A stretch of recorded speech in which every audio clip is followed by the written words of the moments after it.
प्रधानमंत्री नरेंद्र मोदी वहां पहुंच चुके हैं। कयास लगाए जा रहे हैं कि वो मीडिया को भी संबोधित कर सकते हैं।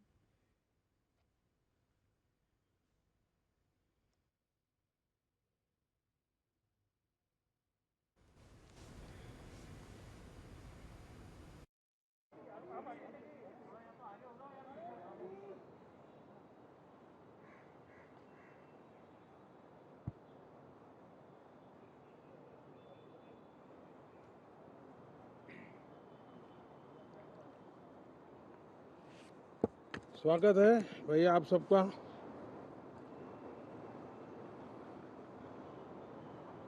मानसून का भी कुछ लाभ नजर आ रहा है और मानसून सत्र भी प्रारंभ हो रहा है। मानसून हो या मानसून सत्र, अगर दोनों प्रोएक्टिव हो तो बहुत ही प्रोडक्टिव होते हैं।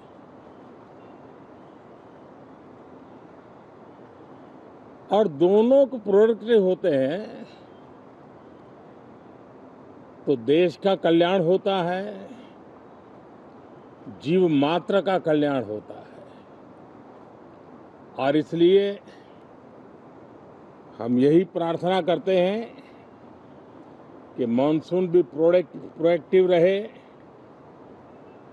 मानसून सत्र भी प्रोडक्टिव रहे। साथियों, पिछले एक महीने में देश ने अनेक सिद्धियां प्राप्त की है और देशवासी गर्व से भर जाएं, इस प्रकार की सिद्धियों का सिलसिला चला है। चाहे राष्ट्रीय हो, अंतर्राष्ट्रीय हो और अब तो अंतरिक्ष भी हो। एक प्रकार से भारत के लिए गर्व के पल रहे हैं। पिछले वर्ष मानसून सत्र के ठीक पहले भारतीय नागरिक इंटरनेशनल स्पेस स्टेशन पर पहुंचा था और कल ही परसों भारत का एक युवा स्टार्टअप, उसने बहुत बड़ी सिद्धि प्राप्त की है। विश्व के कम ही देश हैं जहां इस प्रकार से प्राइवेट साहस हुए हैं और भारत के युवाओं ने अंतरिक्ष में नई उड़ान भरी है। बहुत बड़ी सफलता है। और ये जो स्काईरूट स्टार्टअप है, उसमें जो नौजवान काम कर रहे हैं, मुझे बताया गया उनकी पूरी टीम की जो एवरेज एज है वो सिर्फ 28 साल है। ऐसे नौजवानों ने ये काम करके दिखाया है। मैं किसी 56 साल के नौजवान की बात नहीं कर रहा हूं। मैं देश के ये स्टार्टअप ने 28 के एवरेज वाले नौजवानों ने अंतरिक्ष में भारत का झंडा गाड़ दिया है। उनको तो बधाई है ही है, लेकिन ऐसी बातें जो हैं, जो भारत को आत्मविश्वास से भर देती है, विश्व में भारत का प्रोफाइल सर्वमान्य, सर्वस्वीकृत बनता जाता है। साथियों, ये संयोग नहीं, ये एक संदेश है और बड़ा मजबूत संदेश है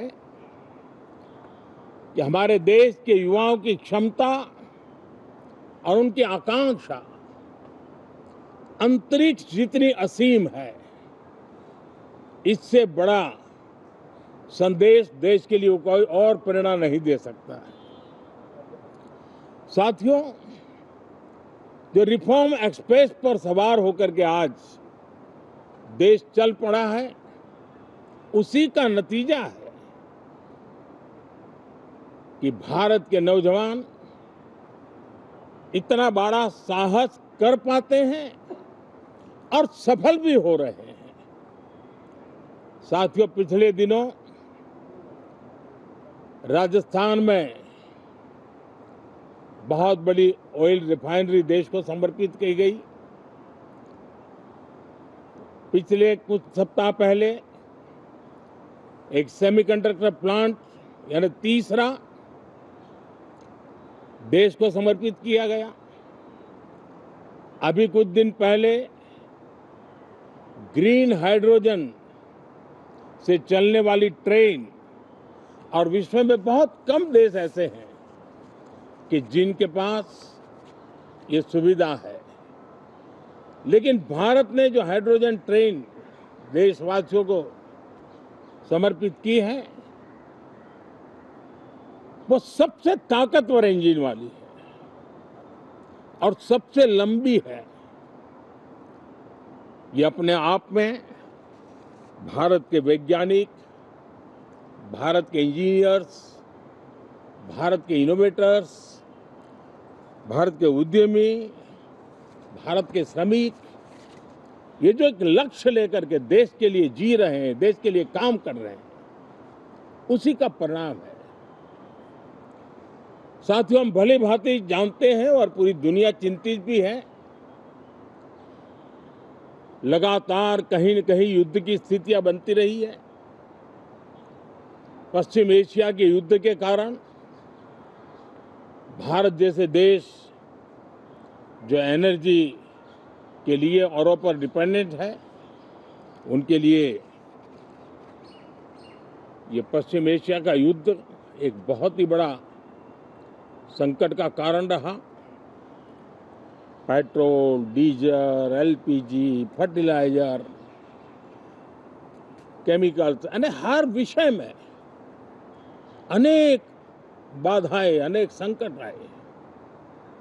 उसके बावजूद भी भारत 7.7% के ग्रोथ से दुनिया की मेजर इकोनॉमी में सबसे तेज गति से आगे बढ़ने वाला देश बन के रहा। ये भारत के सामर्थ्य का परिचायक है। भारत किस प्रकार से उत्साह और उमंग के साथ नई ऊंचाइयों को पार करना चाहता है, उसकी इसमें एक झलक है। और ऐसे में जब